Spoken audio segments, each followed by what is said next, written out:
I hope you found that engaging. I don't know if you all noticed. Did you see the energy change in the room? The energy fundamentally flipped in this room.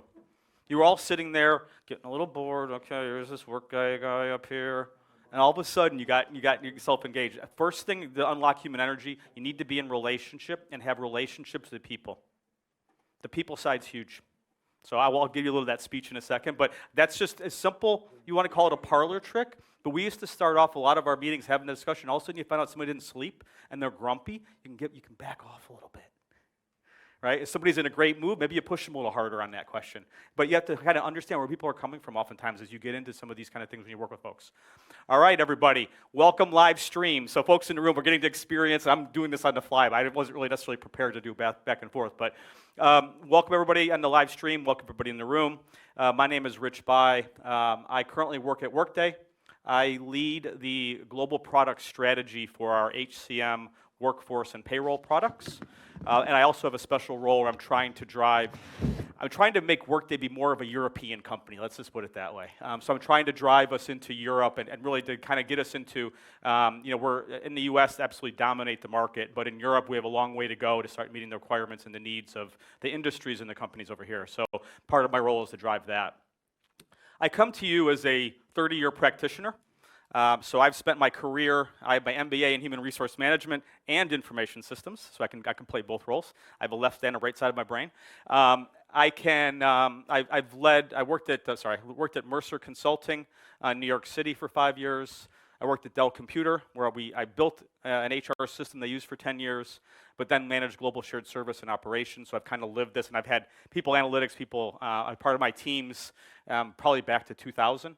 And then most recently, I worked at BP for 10 years, where I reported to the CHRO, and I led all of the HR operations, HR shared service, and led some significant transformations at BP, trying to change not only human resources, but the company's culture and make them a more modern, flexible, agile culture, and really be a catalyst for change and using human resources and some analytics and some of these projects to drive that change. So that's how I show up to you today. The folks in the live stream, we just did what I called a check-in, which is just have people introduce themselves, ask a few questions. So I'll ask you to kind of think about that online, but we won't be able to do that exercise. But the key thing of that check-in is you create the human side, that connection.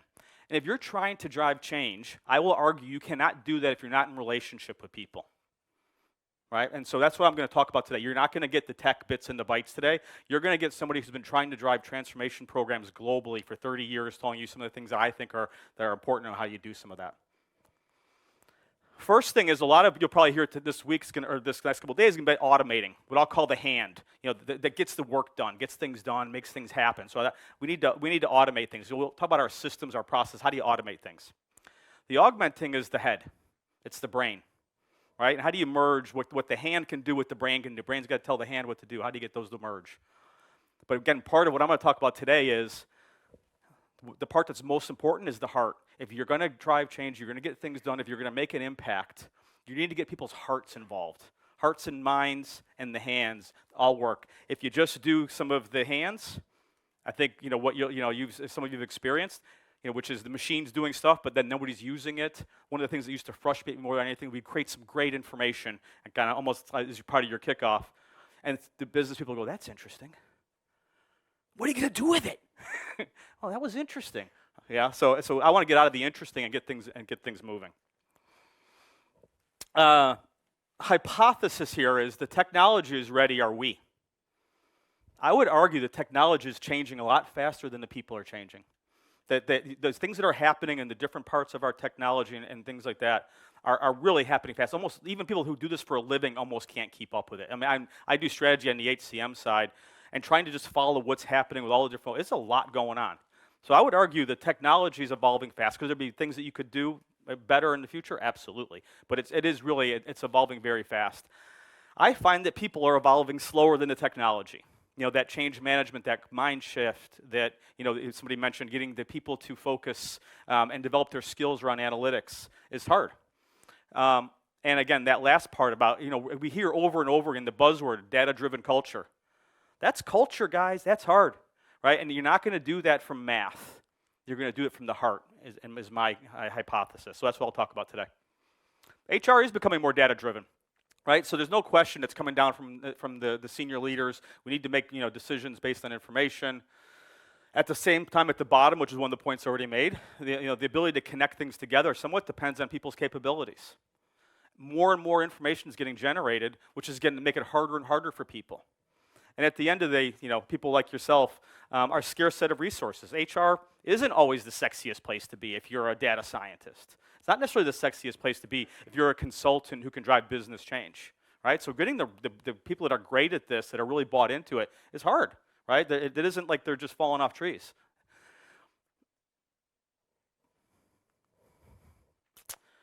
One of the things that I've experienced over my career, having again done this all the time, is that we try to drive change, and this concept that one size fits all, I just believe fundamentally doesn't work. Whether it's the experience you're trying to get people to use their mobile devices to do things, whether you're trying to do them various kind of processes in your company, but doing it as one size don't fit doesn't work, right?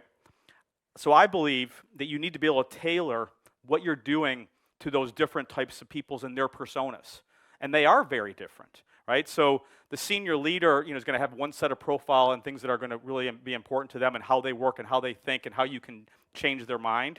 And it might be very different from the business partner. Again, just to show you a few of these examples, I thought I'd just kind of talk through a couple stats. Because of course I cannot come to this conference without a couple stats, right? Just let you absorb that one for a second. Again, this is from, and anybody's interested, but this is from a Deloitte study 2 years ago, so it's not yesterday's study, but I think it still tells the story, right? Don't let a year or two old get in the way of what you're really trying to communicate here. So I think the key part of this is accessing. So the way this question is worked, it's about accessing. Senior managers do I would say 90% of them, just make up a number, but 90% of them do use analysis to make decisions if you become a senior leader. If you're a business leader, you're going to be using different types of analysis, different types of metrics. They don't necessarily aren't comfortable going to access it themselves. Maybe it's their age, maybe it's their mindset, maybe it's because they have people that help cater for them in the past, and they don't want to change the way they do things. You still can't argue that only 1 out of 3 of our senior managers are comfortable accessing data themselves. I would bet that you have a whole bunch of strategies trying to drive self-service for that group, right? I'm going to get the senior leaders of my company to start using the dashboard and have them go find it themselves, and it'll be there, it'll be magic. I'll just make it really easy for them, right? So if your project's really successful, you got the full 1/3 that are comfortable doing it to do it. If you get 50%, wow, magic, because you just went past what the broader group is able to willing to do. So ask yourself, is your project around that metric, the dashboard, whatever you're trying to drive, or are you really trying to drive a culture change of way of working? Because if you're trying to drive a way of working, awesome, then go drive it through that self-service. If you're really trying to drive what you're doing from that topic, be careful, you're blending into an area you might not be able to win in. Just a thought. How about this one? I bet you that 1 is in the room. Just again, making it up. But who is the 1 out of 20 people that use advanced analytics? I bet you it's the analytics team. Maybe a few of the folks in reward. There's a few folks scattered around in different departments that love this stuff, right? Again, interesting. We're data-driven, but even a year or two ago, only 1 out of 20 HR, 5%. The real number was 6%, actually, in the study, but I like to round things. I'm a rounder. And it's intentionally so, because it's the point of where you're going. It's not about the math, which I'll talk about some more in the future as well. Really? 1 out of 3? Interesting. And we're building programs, and we're doing lots of work around that. But that's what you're up against. Here's what I find interesting there. I don't know if you thought about it, but you think about, I've literally been in human resources for 30 years. Started in 1992. It hasn't changed over the years. There was a certain set of people that would get into this stuff, and there was a lot of people that won't. And then I tried to wonder why. I don't know if you know how much you work with HR business partners and various other parts of the function. There are certain functions that I'll say are more mathematically inclined, and I'm making broad generalizations here. And by the way, Workday doesn't sponsor exactly what I'm saying here. This is my point of view. This is Rich's point of view. But if you think about it, the reason a lot of people are in HR, they didn't want to be in finance. They didn't want to be in sales. They didn't want to be in IT. They took psychology and marketing and anthropology. They want to deal with people. That's the persona. A lot of them are more right-brained because that's what they're doing. They're coaching up the senior leaders. They're working with them. They're partnering with them. It's about a lot more what I'll call the psychology than the math. But then we want HR to be like that. But again, you look at the profile. Just and again, you judge your own company, you judge your own, because however you want. But that's just my 30 years experience, and talking to lots of people and lots of different customers. Partly you have to really think of what is that persona? How am I going to reach that persona? If by definition they went into human resources because they didn't like math, they got a D in math, and they stopped as soon as they could. They would never take a computer programming course, ever. They were taking an anthropology course. They do some cool stuff, but it's not math. And again, I'm overgeneralizing. That's obviously not really the case, but.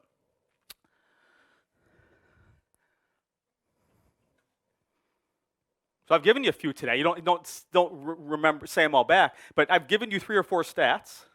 Can you remember what the statistics were? And if you do, you're probably the exception. People don't remember the statistics. I would argue that's okay. That's why I round. It's not about the actual number. It's about where the number is going. Is it going up, going down? Is it scaling this way? Is it going that way? What is that number telling me? I don't really care what the number is. I'm never going to remember the number. I have a great brain for logical thinking and a terrible brain for memorization. I can't remember things for some reason. Don't say me your names. I'll definitely don't remember it. And it's not because I don't want to. I just don't. Right? But people don't remember the statistics. So then be careful or think about if that's the case. What do you want to tell them? How are you going to use the kind of work we're doing? Because again, I don't think it's the actual math. It's actually not the detailed number. It's what that number's telling us. 2 out of 3 people remember good stories. I'm going to tell you one, but from 2 different perspectives, and see what you think. See what you'll remember better. You have a consultant, and he goes to a candy factory. And his job from the consulting point of view, he wants to help the marketing department how to kind of spread the word about how great quality the candy is, and you can really trust this candy. It's the best candy, the best quality candy. So they're going to kind of do a marketing, but they have a consultant in there kind of doing his research. So this consultant talks to Estella. I'm going to kind of do it from his voice. So I'll ask so Estella, can you tell me about the process that you do to manage the quality control here? Well, we have to be 3 standard deviations on the process where it comes through the first stage, and then by the time it gets to the 4th stage, we have to be at 4 standard deviations. And there's a 3-step process, and then we do this, and then we have to go through that, and then that person double checks the other person's work, and by the end of it, we then can guarantee 99.999 whatever the quality of that candy. And the consultant's going, wow, that was boring. Really not interested to try to sell that story. That sounds like any freshman class on lean manufacturing quality control that I could have taken back in the 90s. But then he said, so Estella, you have any kids? Yeah, I have 3 kids. Oh, what do your kids think about you doing this job? Well, they call me the candy lady. Really? Why do they call you the candy lady? Well, I'm not sure if you all know this, but if you go and look at food oftentimes, there's going to be a barcode. It's going to tell you where it's manufactured, even down to the line of manufacturing, in case there's any kind of issues, right? To be able to track that back.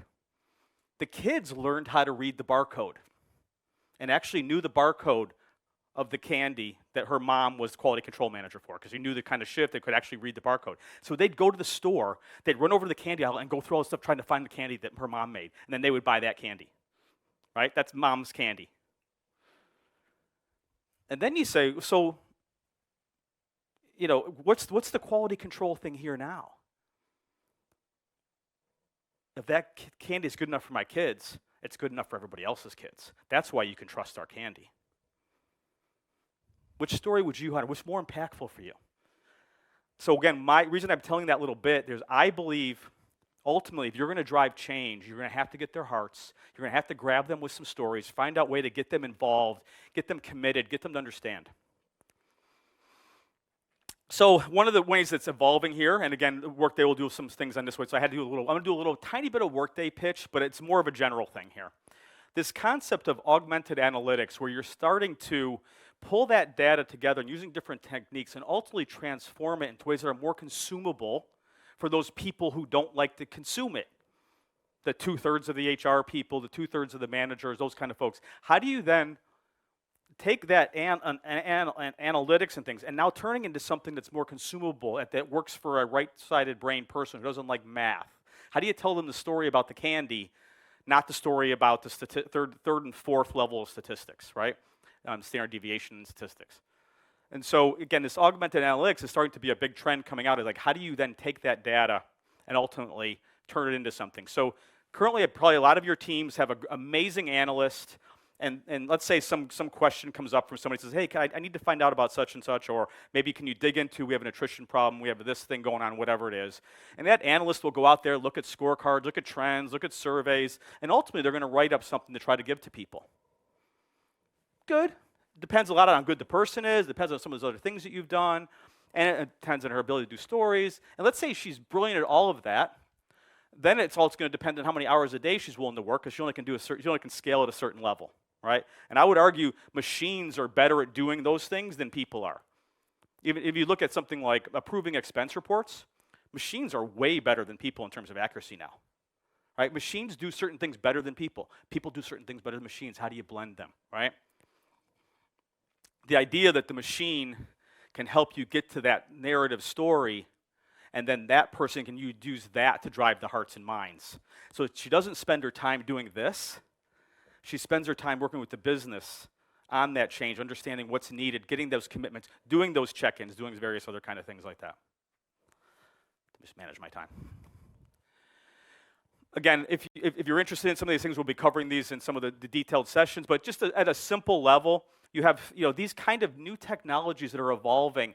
And the beauty of a lot of the technologies nowadays is they're not like single-threaded. Where their power comes is that interconnection between them. So being able to have natural language with some of the machine learning and some of these other things, that's the power that's starting to come through. And it's early days, right? I'm hopeful that if you ever buy the HCM Core Workday system, a couple of years from now, you should never have to type some things or use your mobile device. You still ask, update my address, mailing, 37 Boonton Meadows Way, blah, blah, blah, blah, blah, done. I don't want to type anything. I want your natural language to start coming through more. So and that's going to touch people in different ways than the math will.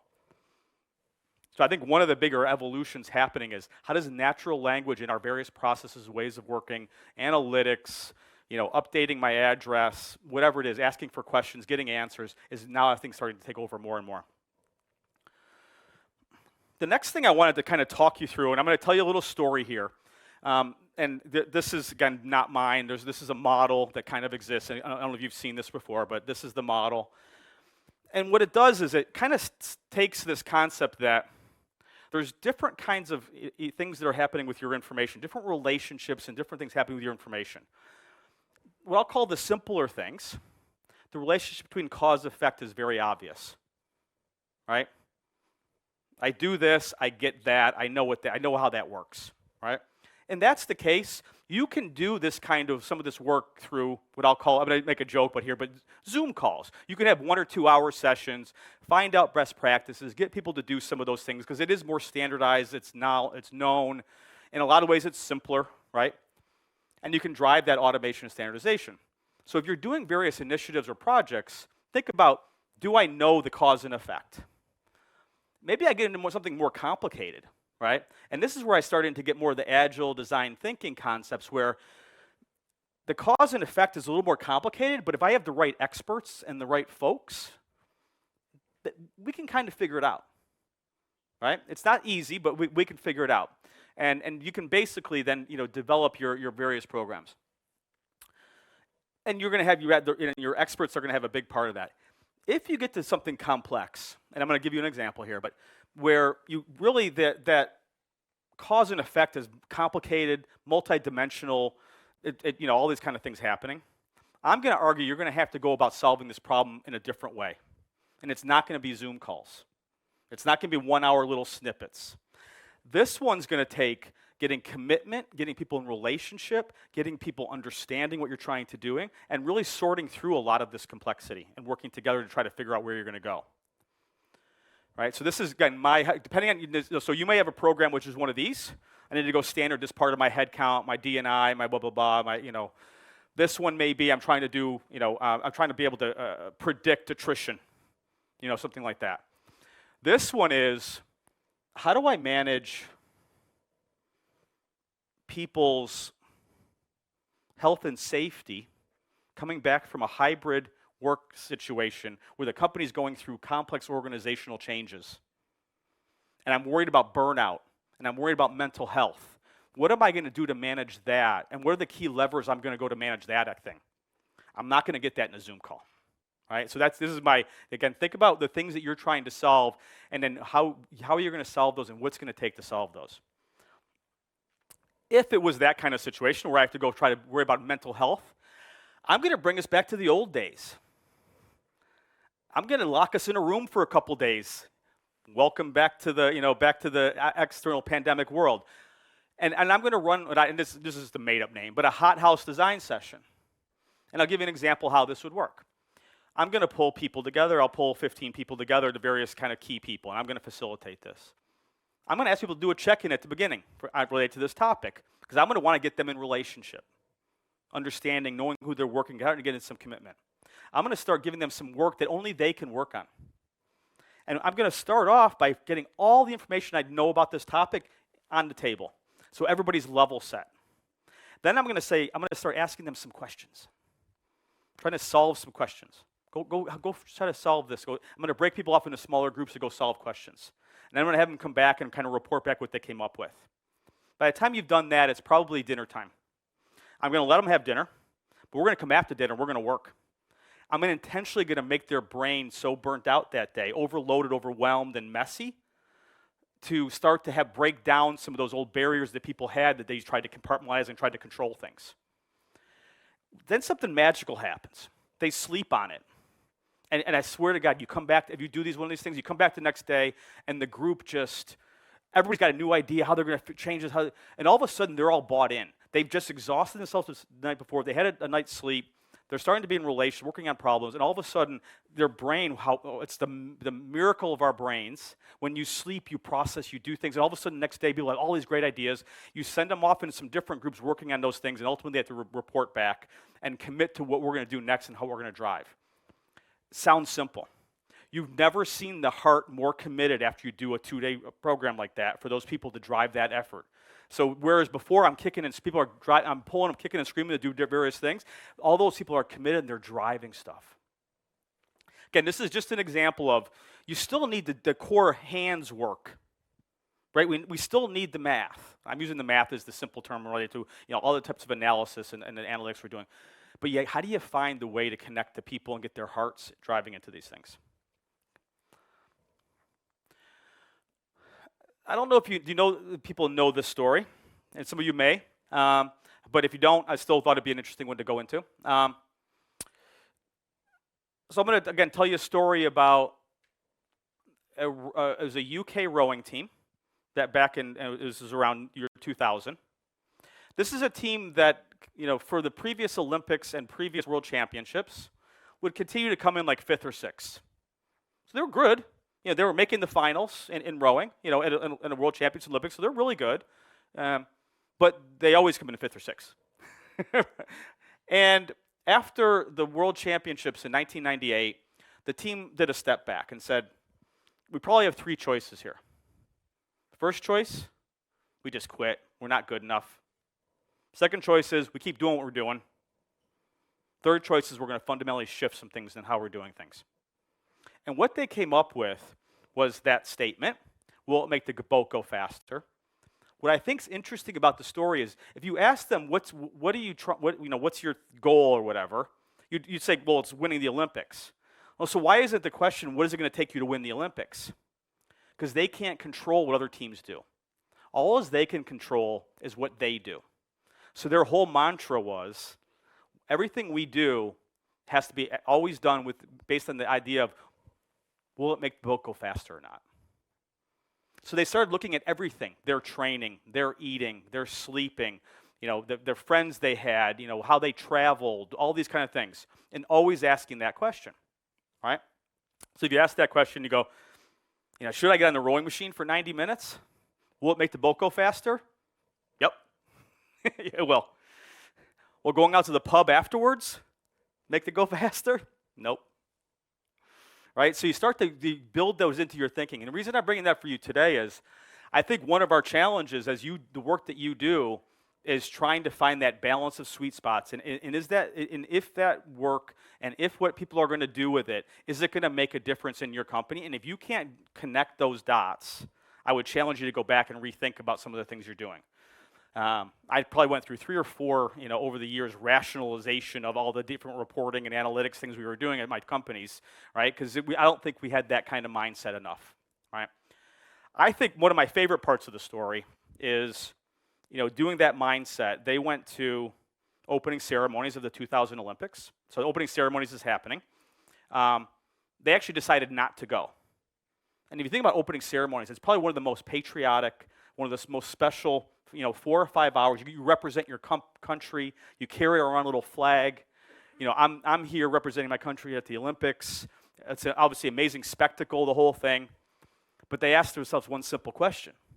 If we went to opening ceremony, would it make the boat go faster? And it wouldn't, so they didn't. And then they won the Olympics. Right? Now, it's a fun little story.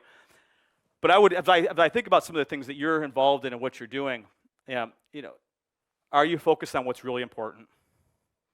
The performance one goes back to, are you trying to win the Olympics or are you trying to make the boat go faster? Because ultimately you can't control everything. And that was partly where I was talking about some of those stats earlier on. If you think about some of those stats, what are the things you can control? If after 30 years, HR people still only a third of them want to do basic analytics, think hard if you can control that, right? You may be able to, and you better than I. Because I sure couldn't, so I had to come up with other strategies. I would find ways to get them engaged in driving things themselves. And then be that change, sacrificing at times, or, really, I think sometimes, how do you say that? The visual sign of people doing some of these things is almost as impactful as some of the times you're actually doing the work. So the idea that we're not going to go to the pub is as much as a sign as anything. Would it really matter? Who knows? But it's that outward sign that kind of shows that what's going on there. So those are some of the things I think as you go through the next couple days, think about your programs. Are you looking at those programs the right way? Are you trying to change things that maybe you can't control? Are you prioritizing the right areas? How are you getting the hearts and minds? Because if you don't have, you'll know if you have them or if you don't, right? So, how are you getting those hearts and minds of some of the programs you're driving? And again, I'm talking about more change things. So if it's about, running the daily report faster, I'm not really necessarily talking about that as much. I'm talking about if you're trying to change things in your company using, predictive attrition to drive new HR programs to reduce attrition, how are you going to go do that? Because just giving them that data is not going to work. So I'll give you one more example like that, so when I worked at Dell Computer, and some of you probably lived through this. There was a stage where Dell was actually good at customer service. Then they moved a lot of it to India, right? And then they started to struggle a little bit at times. This was probably 10 or 15 years ago maybe now. And then we started hiring tons of people in India to provide customer service. And then we had massive attrition. And then we ran a project with the HR team to look at that attrition and what was happening. And this is where the analytics was massively important because it had to do with, there was a window of keeping people warm when they first joined. And if you got them past that window, then they stayed for a long time. So it wasn't the hiring, it wasn't even the quality of the hiring, and it wasn't the manager a year later. There was a window from 2 to 4 months where if you kept them warm in that time and get them from not leaving in that time, that was the difference maker for really lowering their attrition in India for us at Dell. So you took that math, And they drove a program. Now all of a sudden they ended up having HR generalists that were warm generalists. They kept them warm in that time period. So they developed different programs in that window to then basically, make sure they stay at the company during that window. Attrition went down like 20%, and it was at 50. I mean, it was massive at that stage in shared service environment in India.